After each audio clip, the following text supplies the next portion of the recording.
This unbelievable story comes straight out of the wild mountains of South America. A mother cougar is fighting for her cubs' survival. Even though a cougar can take down a llama-like guanaco that weighs 3 times more than she does, every hunt is a life-or-death gamble. One wrong move and she could be crushed under powerful hooves, left crippled or killed.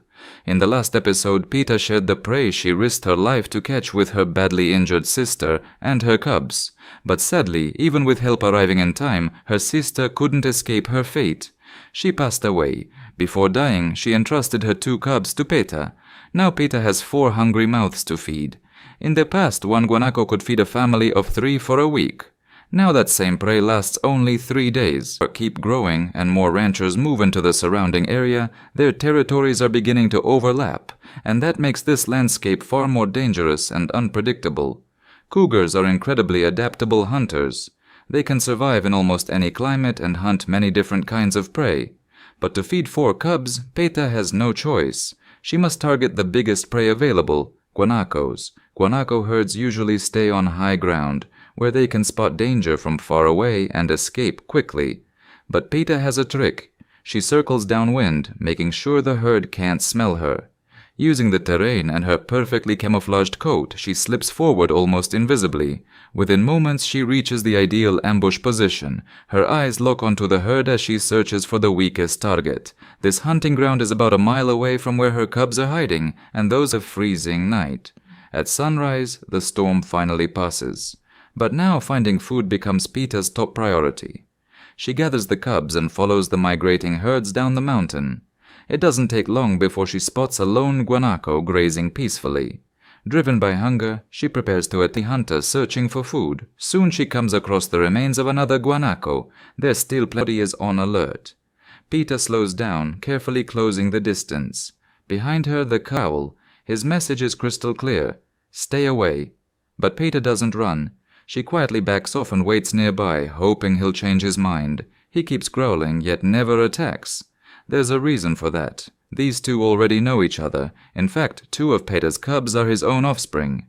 Just then, their oldest son, too hungry to resist, starts walking toward the carcass all by himself, known for protecting them. If this male changes his mind, he could kill both mother and cub within seconds. The male fixes his gaze on the young cub. The little one immediately senses the pressure and slowly sits down, afraid to move. Then, something unexpected happens. The male sneezes. His tense expression softens. He lowers his head, silently giving permission for the cub to come closer. The little cub carefully steps forward and begins eating.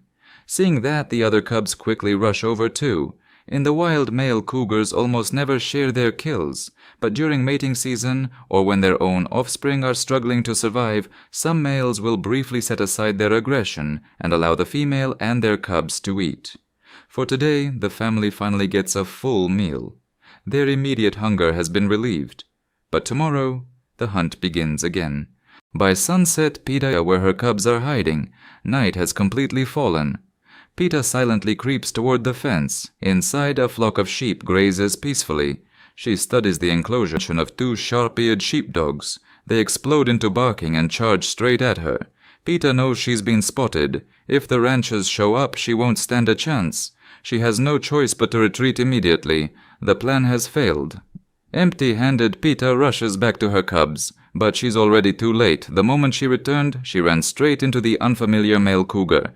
He was attacking her cubs. A brutal fight breaks out instantly. The stranger's powerful jaws sink deep into PETA's neck, leaving a massive wound. In the chaos, all 4 cubs scatter in different directions. By the time the fight is over, they're gone.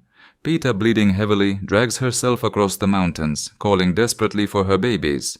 Hour after hour, she keeps searching. Finally, nearly half a day later, she hears a familiar response. Several miles away, on another hillside, she finds them. The moment the cubs recognize their mother, they sprint toward her.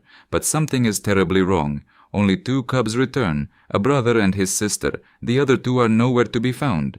PETA refuses to give up. For the next 2 days, she searches non-stop.